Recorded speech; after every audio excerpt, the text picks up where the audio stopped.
नमस्कार विद्यार्थी मित्रांनो, मी प्राध्यापक बोईवार सर माय नॉलेज माय थॉट या यूट्यूब चॅनलमध्ये आपल्या सर्वांचे प्रथमतः मी स्वागत करतो. रसिक श्रोत्यांनो, आज मी तुमच्यासाठी घेऊन आलो आहे एक सत्य आधारित लेख, जो की फक्त आणि फक्त मी तुमच्यासाठीच लिहिलेला आहे. यात सांगण्यात येणारा प्रत्येक शब्द आणि वाक्य काळजीपूर्वक ऐका आणि आपण तसे करशाल एवढीच अपेक्षा ठेवतो. आणि उशीर न करता सुरुवात करतो. लेखाचे नाव आहे पचलं तर स्वीकारा. सन्माननीय अंतराळवीर सुनीता विल्यम अवकाशात जाऊन 9 महिने राहून येऊ शकते, तर तुम्ही आम्ही माणूस नाही आहोत का? इच्छा, आकांक्षा, जिद्द, चिकाटी, परिश्रम असल्याशिवाय सहजासहजी या जगात काहीच मिळत नाही हो. तुमच्या आईवडिलांच्या डोळ्यांना लागलेली आस, तुमचे ध्येय आणि आमच्या मास्तर लोकांच्या इच्छा ह्या एकच आहेत हो. म्हणून मला तुम्हाला सांगावंसं वाटते, प्रत्येकानं आपलं एक निश्चित ध्येय ठरवा व ठरवलेल्या ध्येयाच्या मागं असं झपाटून लागा की स्वप्नात, ध्यानात, मनात, हसताना, रडताना, पळताना, खेळताना, वाचताना, लिहिताना एवढेच नाही तर दुसऱ्यांशी गप्पा व चॅटिंग करतानाही ध्येय विसरता कामा नये. अहो, या जगात अशक्य काहीच नाही. फक्त मनाने ठाणून ध्यानाने केलं ना, त्या चंद्र सूर्यांनाही काबीज करण्याची ताकद तुमच्या माझ्यात आहे. फक्त स्वतःला ओळखा, स्वतःवर प्रेम करा, कोणाकडून अपेक्षा ठेवू नका, स्वावलंबी बना, कर्तृत्वान बना, सत्याने वागा, सतत कार्य करीत राहा, वेळेचा सदुपयोग करा, हवं ते मिळेल. मित्रांनो, आयुष्यात कधीच गर्व करू नका. जात, देव, धर्म, लिंग, काळा, गोरा, उंच, ठेंगणा, भाषा, प्रांत, वेशभूषा, श्रीमंत, गरीब यावरून कधीच माणुसकी ठरत नाही हो.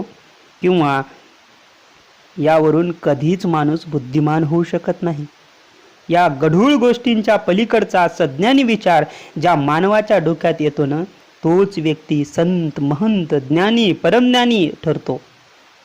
आणि आपण या कलंकास्पद गोष्टींच्या पुढे जाऊन जगायला लागलो ना, तेव्हाच आपल्यामध्येही माणुसकी जिवंत होईल आणि आपणही सत्य असत्य ओळखायला शिकाल. त्यातून सत्याची कास आपल्या हाती लागून ध्येयाची प्राप्ती झाल्याशिवाय राहणार नाही. परंतु तसा संघर्ष, प्रयत्न जिद्दीने पेटून आपण केला पाहिजे. तरच आपल्याला या पृथ्वी तलावर एक सुदृढ, सज्ञानी, सुशिक्षित मानव म्हणून जगण्याचा नित आणि निर्मळ अधिकार आहे. हे प्रत्येकाने आपल्या मनाला, आपल्या अंतःकरणाला आणि आपल्या बुद्धीला फक्त एकदाच शांत डोक्याने विचार करायला लावा. आणि आपण कुठे चाललोय? खरंच आपण ज्या मार्गाने जातोय तो मार्ग योग्य आहे का? आपण ज्यासाठी धडपडतोय ती दिशा योग्य आहे का? कोणासाठी धडपडतोय, कोणाच्या मागे लागतोय, ती आपली गती, प्रगती आहे का? मी असे बिलकुल म्हणणार नाही की आपण जे करताय ते चुकीचं आहे. आपल्याला ज्यात आनंद मिळतोय ते सर्व नक्की करा. पण जे तुम्ही करताय ना, ते स्वार्थी बनून करू नका, तर सदसद विवेकबुद्धीच्या विचाराने करा. तरच तुम्ही माणूसपणाबरोबर यशस्वी युगपुरुष ठराल. आयुष्य छोटा आहे हो, तरीही प्रत्येक क्षणाचे उत्साहाने स्वागत करा. दुःख पचवायला शिका आणि यशानेही हुरळून आकाशात उडू नका, अन्यथा तोंडावर पडाल. आयुष्यात स्वतःला कधीच सर्वश्रेष्ठ मानू नका आणि समोरच्याला कमी लेखू नका हो. डोळ्याला दिसणारा प्रत्येक व्यक्ती, मग तो मुलगा, मुलगी, स्त्री, पुरुष कोणीही असो हो, तो पूर्णपणे चांगला अथवा खराब नसतो. वाईट व्यक्तीकडूनही बरेच काही चांगलं शिकता येते. वाईट व्यक्ती असतात म्हणूनच चांगल्या व्यक्तीची किंमत लक्षात येते, हे विसरू नका.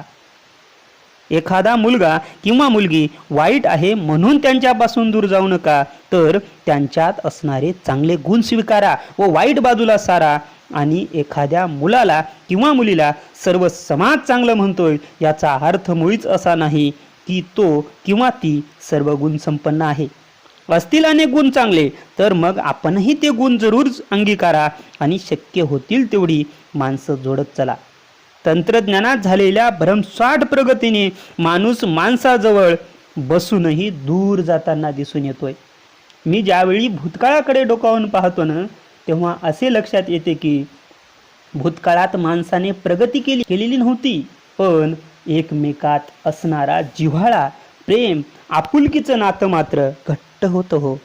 माणसं हृदयानं, मनानं, काळजानं, आपुलकीच्या जिव्हाळ्यानं जवळ होती.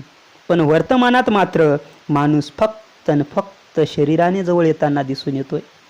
न्याय अन्यायाचे गाढे, अत्याचार, बलात्कार, चोरी, दरोडे यांसारख्या कलंकास्पद, घृणास्पद अनेक घटना उघड्या डोळ्यांनी ज्यांना कागदाने सुशिक्षित म्हटलंय तेच लोक मोबाईलमध्ये चित्रफितीत करताना दिसून येतात.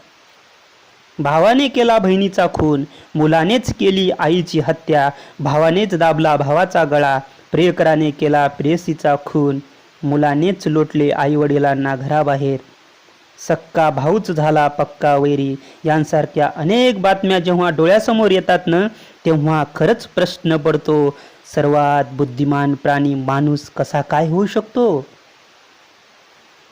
याला कोणी अधिकार दिला सर्वश्रेष्ठ म्हणून घेण्याचा? यानं कधी मीटिंग घेतली सर्वच प्राण्यांची?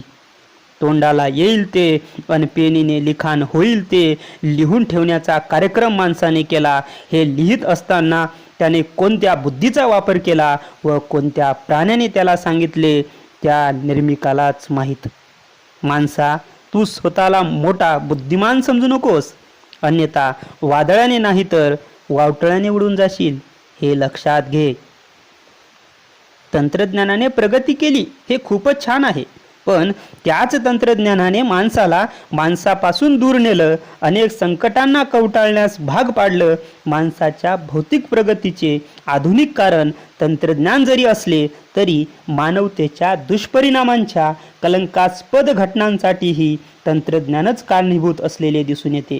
मी असे बिलकुल म्हणणार नाही की तंत्रज्ञानापासून दूर जा, पण असे जरूर म्हणेल की तंत्र आणि यंत्रही पचलं तेवढंच स्वीकारा आणि शोभेल तेवढंच वापरा, तरच माझा देश सुजलाम सुफलाम पुन्हा एकदा होईल. डोळेझाकपणे देशात चाललेल्या अनेक अंधश्रद्धा, रूढी, प्रथा, परंपरा ज्या मानवतेला काळीमा फासणाऱ्या आहेत त्या समूळ नष्ट होतील का? एकेकाळी माझा देश सोने की चिडिया असणारा, तत्वज्ञानातही जगात सर्वश्रेष्ठ होता. तोच देश आज स्वतःची संस्कृती, स्वतःच्या तत्वज्ञानाला विसरून एका वेगळ्याच विश्वात हवेत तरंगताना दिसून येतोय. प्रत्येक व्यक्ती इथे आपल्या स्वार्थासाठी जगतोय आणि मरतोय सुद्धा. भ्रष्टाचाराचं तर विचारूच नका हो. भ्रष्टाचार तर इथे ह्या दिवसा माणसांची डोळे फोडतोय आपली स्वार्थी भूक भागवण्यासाठी. सोनेरी दिवसातही आता काळोखी रंग चढलाय माणसानेच माणसाला काढण्यासाठी. कधी हसून तर कधी रडून, त्याच अश्रूत भिजून गोरगरीब दुर्बल खातोय भाकरी आपली चुरून. नीतिमत्ता ढासळलेल्या या युगात कोणी कोणाचा उरला नाही हो. प्रत्येक जण आपली भूक, आस, वासना मिटवण्यासाठी जवळ येताना दिसतोय. आणखी एक मोठीच गंमत दिसतंय हल्ली वर्तमानात. माणूस हा जातीबरोबरच रंगात व झेंड्यात वाटल्या गेलाय. अनेकदा झेंड्यासाठी, जातीसाठी, मातीसाठी रक्तरंजित हृदयद्रावक हानी होताना दिसून येते व अनेक जण सर्रासपणे पेटून उठतात आणि आपलं अनमोल आयुष्य गमावतात. जन्मलेल्या प्रत्येक मानवाने स्वतःला हुशार आणि ज्ञानी समजताना व माझी माती, माझा झेंडा, माझी जात, धर्म म्हणताना एकदा तरी डोळसपणे फुललेल्या त्या निसर्गाकडे पाहावं. त्यानं कधी भेद केला नाही. तुम्ही आम्ही कोण हो? क्षणात मावळून जाणारे बुडबुडे. आपल्यात असणारे दुर्गुण नाहीसे करून माणुसकी कमवायला शिका. तुमची असणारी कोणतीही भौतिक वस्तू सोबत येणार नाही, म्हणून नाती जपा आणि प्रत्येकाशी प्रेमाने, आपुलकीने, आनंदाने बोलत प्रत्येक क्षण उत्साहाने पूर्ण करा. तोच क्षण प्रत्येकाच्या मनावर राज्य करील आणि आपण एक उत्कृष्ट व्यक्ती म्हणून नावारूपाला याल. आपल्या आयुष्यासोबत प्रत्येक व्यक्ती तुमचे अनुकरण करायला लागेल. त्याला, तुला आणि तिलाही तुमचे नाव हृदयावर कोरावं वाटेल. एवढेच नाही तर तुमच्या मृत्यूनंतर प्रत्येक व्यक्तीच्या डोळ्यात आसवांची नदी वाहील. हे जे आपण कमवाल ना, त्यापेक्षा आयुष्यात मोठं काहीच नाही हो.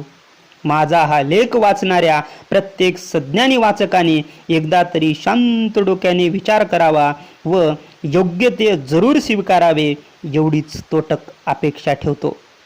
पचलं तर नक्कीच स्वीकारा.